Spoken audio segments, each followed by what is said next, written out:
ये आज इस वीडियो में मैं आपको इस बोर्ड के बारे में बताने के लिए जा रहा हूँ। अब जैसे कि देख पा रहे हैं मेरे पास ये बोर्ड है 13283-1। ये डेल का बोर्ड है और मॉडल नंबर इसका हो जाता है 3541। तो ये 3542 आता है ना, उसका ये भाई है। 3542 आपको इंटेल में आता है, 3541 AMD में आता है, बाकी सब कुछ। तो ये बोर्ड चूंकि हमारे पास आया था, बोर्ड नहीं बल्कि पूरा लैपटॉप आया था और एंड कस्टमर से आया था। एंड कस्टमर से लैपटॉप आता है तो हम बहुत खुश हो जाते हैं, है ना। और किसी डीलर से आता है तो वो दुखी करने वाले होते हैं बोर्ड। तो इसमें क्या था, 4 बिप की प्रॉब्लम थी, 4 बिप आ रहा था। तो हमने लैपटॉप को ओपन किया। ओपन करने के बाद देखा कि ये जो बोर्ड था फुल ऑफ कोरोजन था। मतलब ये इसकी कंडीशन देख के ऐसा लग रहा था कि पहले कभी ये इस बोर्ड पे किसी भी तरह की रिपेयरिंग नहीं हुई थी, है ना। तो कोरोजन था, काफ़ी ज़्यादा कोरोजन था, 4 बिप आ रहा था। तो आपको पता है कि डेल में जब 4 बिप आता है तो आपका इंडिकेशन कहाँ जाता है, रैम की तरफ, है ना। ताजुब की बात थी कि बोर्ड फुल्ली ऑन हो रहा था, कोर वोल्टेज तक बन रहा था। बट इसमें आपका जब हमने इसको चेक किया, ये रैम का कॉइल है, रैम कॉइल वोल्टेज यहाँ पे DDR3L लगता है, 1.35 वोल्टेज आना चाहिए। तो यहाँ पर 0.3 0.4 समथिंग वोल्टेज आ रहा था। मतलब 4 बिप आने का कारण क्या था कि हमारा जो है रैम कॉइल वोल्टेज होता वो नहीं बन पा रहा था, जिसकी वजह से रैम डिटेक्ट नहीं ले रहा था, 4 बिप का एरर आ रहा था, ठीक है ना। तो हमने देखा कि फुल्ली कोरोजन था, इसमें हर आईसी पे लगभग कोरोजन था, है ना। तो हमने क्या किया, अपने इस आयो क्लीनर से, देख सकते हैं लिक्विड है, स्पेशल लिक्विड है, मैंने इसको नाम दिया आयो cleaner, IC cleaner, corrosion cleaner, है ना। इससे इस पूरे कोरोजन को हटाया। बहुत बेमिसाल लिक्विड है ये, है ना, गजब का काम करता है कोरोजन को हटाने में। इससे बेस्ट मुझे नहीं लगता कोई और लिक्विड है ना। अब ये नहीं पूछेगा कि ये लिक्विड कहाँ से मिलेगा, कहाँ होगा। लिक्विड है, एक केमिकल है, केमिकल को सेल नहीं करते हम लोग, है ना। तो ये सेल नहीं करते हम लोग, बस यूज करते हैं, है ना। बड़ी सेटिंग से इसको मंगवाते भी हैं, है ना, क्योंकि ये ऐसे खुले मार्केट में मिलता नहीं है, ठीक है ना। तो इससे जब हमने सारा का सारा कोरोजन हटाया, तो कोरोजन हटाने पे ये रैम आईसी थी, मैं आपको दिखा देता हूँ यहाँ पे। मैं ये नहीं बोलूँगा कि मैं आपके सामने इस बोर्ड को रिपेयर कर रहा हूँ, है ना। ऑलरेडी बोर्ड रिपेयर हो चुका है। होने के बाद क्या हुआ मैं वो आपको बता रहा हूँ। तो ये जो रैम आईसी थी ना, इसका जो BST पिन होता है, यहाँ पर BST पिन है जो कि 2.2 ohm के रजिस्टर से जुड़ा रहता है।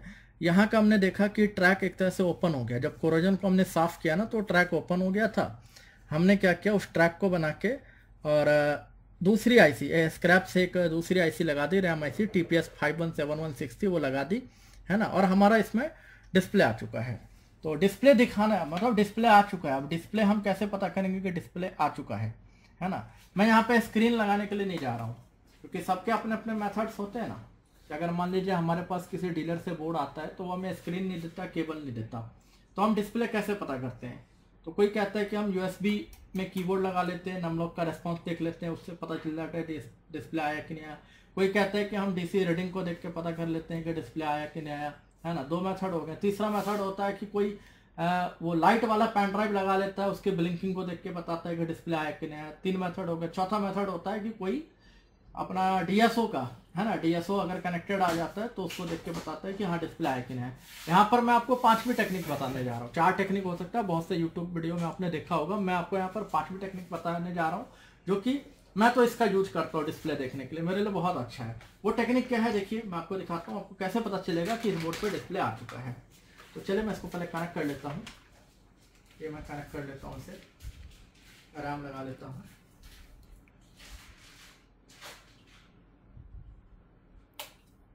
ये मैंने रैम लगा लिया। अब आप देखिए, ये कीबोर्ड लगाता हूँ, है ना।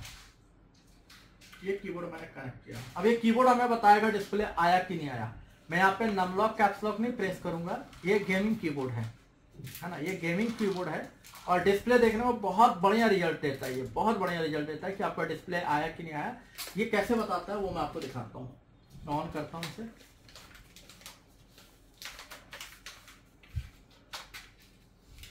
तो ऑन करना है तो आपको पता ही है कि ऑन करने का टेक्निक क्या होता है। नेगेटिव ट्रिगर देते हैं हम इसको। चलिए, ये हमने ऑन किया, आप देख सकते हैं। अब आप देखिए, पता चलेगा आपको डिस्प्ले आया कि नहीं आया। देखिए ये लाइटिंग आने लगा, ये लाइटिंग आने लगा, आप समझ जाओ कि मेरा डिस्प्ले आ गया। बस इतना देखना आपको, ये लाइटिंग आ गया तो समझो डिस्प्ले आ गया। अगर डिस्प्ले नहीं आता ना तो ये जो लाइटिंग देख रहे हैं गेमिंग कीबोर्ड की, ये नहीं आती। फिर से एक बार दिखाता हूँ मैं आपको। देखिए मैंने अभी ऑफ किया, DC को ऑन किया, मैं मदरबोर्ड को ऑन करता हूँ।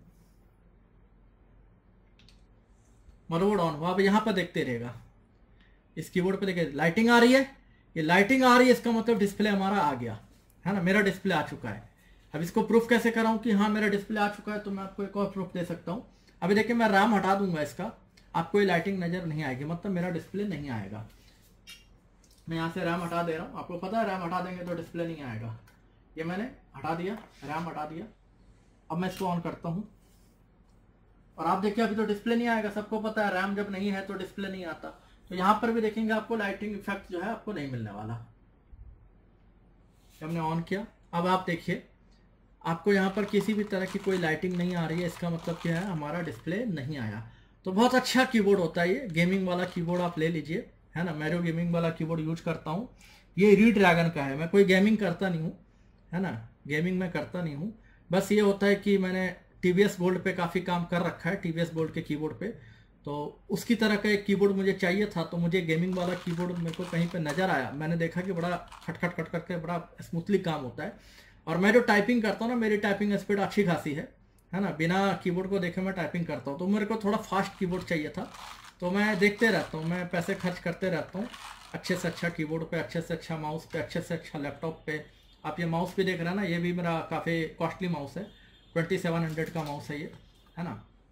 तो मेरा शौक है इन सब चीज़ों पे पैसे खर्च करना, मेरा शौक है ना। तो ये आपको मैंने दिखा, देखिए यहाँ पर कोई लाइटिंग नहीं आई, मतलब मेरा डिस्प्ले नहीं आया। और फिर से मैं आपको दिखाता हूँ रैम लगा के कि मेरा डिस्प्ले आ चुका है।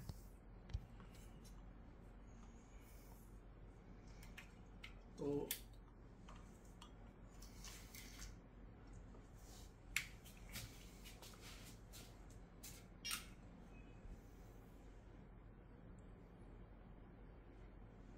और देखिएगा यहाँ पे लाइटिंग आएगा, लाइटिंग आया इसका मतलब मेरा डिस्प्ले आ गया। ठीक है, लाइटिंग आ रही है इसका मतलब मेरा डिस्प्ले आ गया। तो आज की वीडियो में मैं आपको यही दिखाना चाहता था, एक तो इस गेमिंग कीबोर्ड के बारे में कि गेमिंग कीबोर्ड से हमें पता चल जाता है कि हमारा डिस्प्ले आ चुका है ना। दूसरा मैंने आपको बताया इसके बारे में, आईओ क्लीनर, आईसी क्लीनर। और एक बात और बता दूं, मैंने जब ये बोर्ड आया था फुल्ली इसके ऊपर डस्ट था, हमने इससे साफ किया। तो चूंकि ये क्या, एक आईसी साफ करूंगा, है ना, मॉसफेट साफ करूंगा, वो सब क्लीन करूंगा, फिर भी मुझे लगा ना कि बोर्ड में पूरा का बहुत सारा डस्ट है। हमने इसको पानी में धो दिया, मैं लेके गया, है ना, नल के पास लेके गया, नल के पास जाके इसको मैंने पानी में पूरी तरह से पूरा इसको वॉश कर दिया, है ना, पूरा क्लीन कर दिया पानी में। मतलब आप वाटर में इसको क्लीन कर सकते हो, कोई टेंशन नहीं है ना। वाटर में क्लीन किया, फिर इसको असेंबली से थोड़ा बहुत इसको सुखा दिया। सुखाने के बाद जब लगा कि हाँ पूरी अच्छी तरह से ड्राई हो चुका है ना, तब फाइनली मैंने इसको डिस्प्ले पे देखा तो हाँ मेरा डिस्प्ले आ चुका था, है ना। और जो मैंने बताया आईसी की एक प्रॉब्लम थी, आईसी का जो बीएसटी पिन का ट्रैक था वो ओपन हो गया था। तो हमने ट्रैक बना के एक दूसरी आईसी लगा दी, हमने उस आईसी को साइड कर दिया, हमने दूसरी आईसी स्क्रैप बोर्ड से लेके लगा दी, है ना। तो इस वीडियो में मेरे को आपको यही बताना था कि आप बोर्ड को धो सकते हैं पानी से। दूसरा, इस लिक्विड के बारे में बताया मैंने आपको, बहुत बढ़िया लिक्विड है। और तीसरा, मैंने इसे कीबोर्ड के बारे में बताया कि इसका क्या रेस्पॉन्स है ना। ये मेरा कीबोर्ड पे देख सकते हैं आप, नमलॉक को भी अगर मैं यहाँ पर नमलॉक की भी प्रेस कर रहा हूँ, देखिए ऑन ऑफ कर रहा हूँ, तो इससे हमें पता चल रहा है कि हमारा डिस्प्ले आ चुका है ना। तो आज के लिए इतना ही, धन्यवाद।